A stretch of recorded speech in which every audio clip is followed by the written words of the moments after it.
Hi everyone, it's Mrs. Griffin with the Unit 4 Lesson 4 video where we're going to talk about something called CPCTC. So let's look at some of these exercises here together. It says we're going to mark the pictures and decide which method we would use to prove that triangles are congruent. So if we look at number 1, we are told that in triangle ABC, AC is congruent to CB, and CD is the median drawn to AB, making D the midpoint, and therefore ADB would be congruent to DB. If I were to use reflexive here, I could see that by side, side, side, these triangles would be congruent to one another, meaning all their sides are congruent, so all parts of them must be congruent as well. CPCTC is what lets me say the other parts are congruent. So if I know the triangles have all three sides the same, that means they also have to have angles that match. So angle A has to be congruent to angle B. Angle 1 has to be congruent to angle 2 as well, because the entire triangles are congruent. And then also, down here, 3 and 4 are congruent. Since they're also a linear pair, they also happen to be right angles in this particular picture. So they are congruent too. If we look at number 2, similarly, CD is the perpendicular bisector to AB. That means it's forming these right angles and it's cutting AB in half.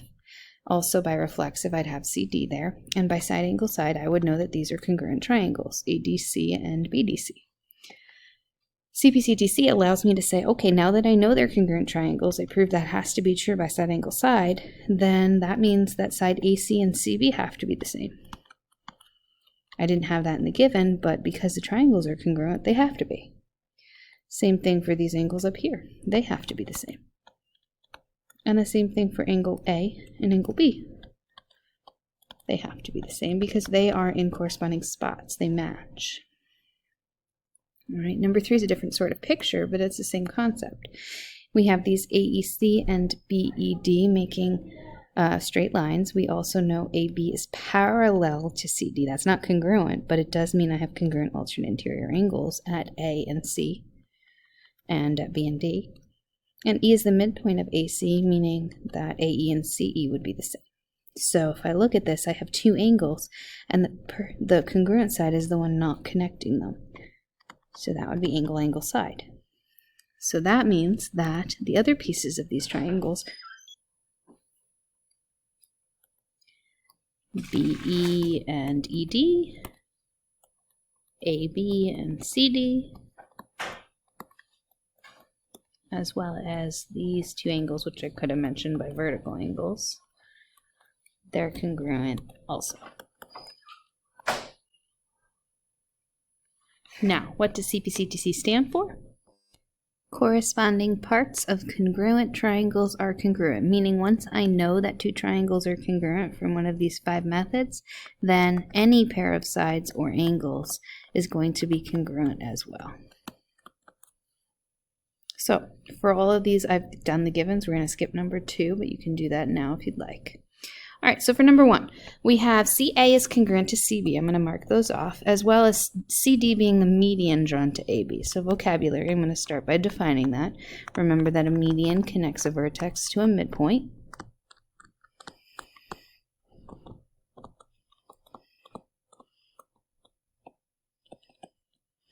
Meaning that D is the midpoint of AB.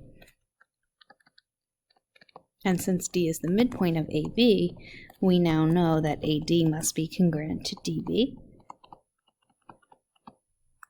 because a midpoint divides a segment into 2 congruent segments.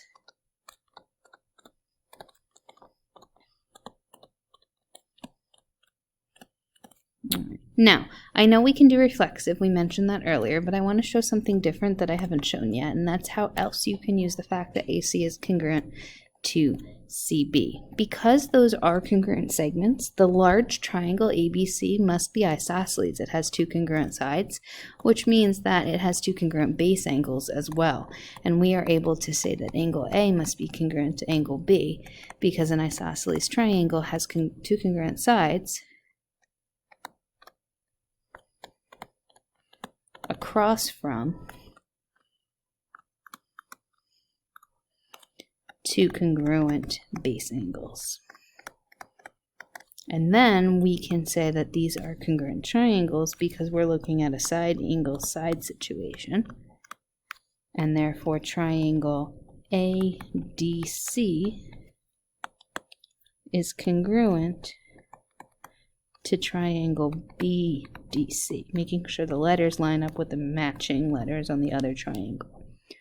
All right, now our goal was to prove that angle ACD is congruent to angle BCD. Since I was able to show these are congruent triangles, I know that that means that every pair of angles and sides that correspond have to be congruent. And CPCTC is how I know that's true. For number 3, first thing I'm going to do is realize that these triangles that I'm using are the ones that have BE, angle BEA, and angle B. It's this pink one and this green one. And I'm going to separate them because I need to see them not overlapping in order to know when I have sides and angles correctly marked. So there's my 2 triangles. So they're telling me BE is congruent to CD. They're telling me angle BEA is congruent to angle CDA. Because they were overlapping like this, they were sharing angle A up top. So I can say that angle A is congruent to itself. The pink angle A is the same as the green angle A by reflexive. And that means that I am dealing with angle, angle, side. So these triangles are congruent by angle, angle, side. So my green one will be ADC, and therefore the pink one has to be AEB so that they match up. And then I needed to show B and C were congruent angles. They have to be because the triangles are congruent. So angle B is congruent to angle C by CPCTC. Number 4. We are told ABCD is a rectangle. There's a lot of properties of rectangles, so I'm going to hold on to that for a minute, and I'm going to look at the second given first. And note that AM is the midpoint of AB. That means that AM has to be congruent to MB because a midpoint divides a segment into 2 congruent segments.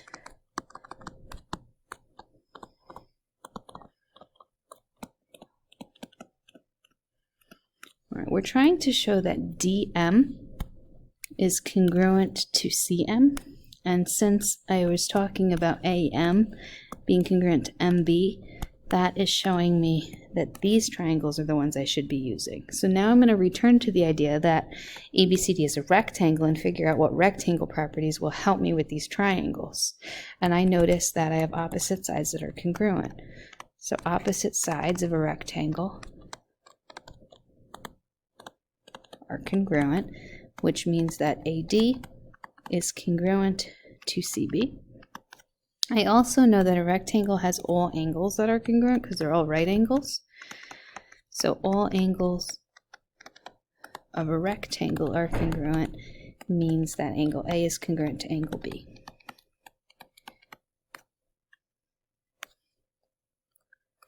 Now if I look at my picture and the fact that I have my 3 congruencies, I have side, angle, side. I have 2 sides in the angle where they meet. So triangle DMA would be congruent to triangle CMB. And therefore, since the green and pink triangles are congruent, right triangles in fact, these segments have to be congruent because they are matching hypotenuses. And CPCTC says if you have 2 sides, or 2 triangles that are congruent, all their sides and angles are congruent. Number 5. So I have some perpendicular lines here. AB is perpendicular to BC, and CD is perpendicular to BC. And I'm trying to prove angle A is congruent to angle D. So that leads me to these 2 triangles, which again are overlapping one another. So I'm going to separate them. BAC will be the green one, and CDB will be the pink one. So based on that, I know AB is perpendicular to BC, makes that angle right angle, and up here as well. And CD being perpendicular to BC makes the right angle up here too. Since there's a line in the way of that in the original picture, I'm going to use all 3 letters to name those. Angle ABC, angle DCB, they're both congruent right angles because perpendicular lines form congruent right angles. Okay, we were also told AB was congruent to CD. That was in the given. And because they're overlapping, you can see that they're sharing side BC. They both use BC. So segment BC from the green triangle is congruent to segment BC from the pink triangle because it's the same segment. And that's reflexive. And so looking at my pictures, I have side, angle, side again, making triangle A, BC congruent to DCB, and therefore angle A and D have to be congruent by CPCTC.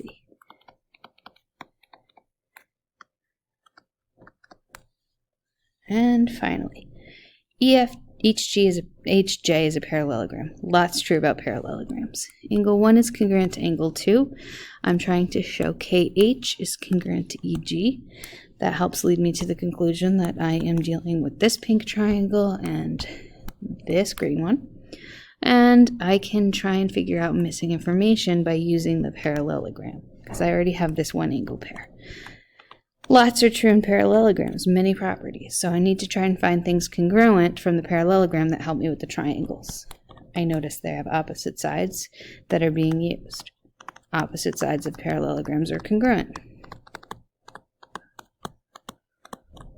So that means that JH has to be congruent to EF. Opposite angles of parallelograms are also congruent.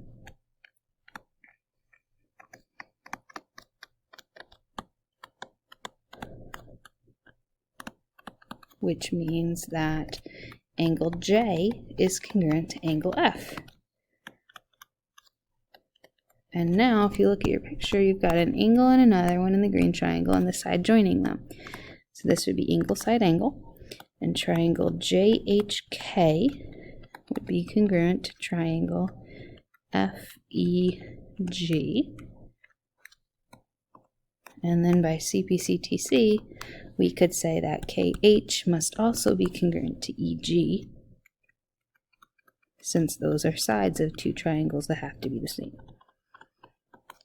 All right, and I will see you in class.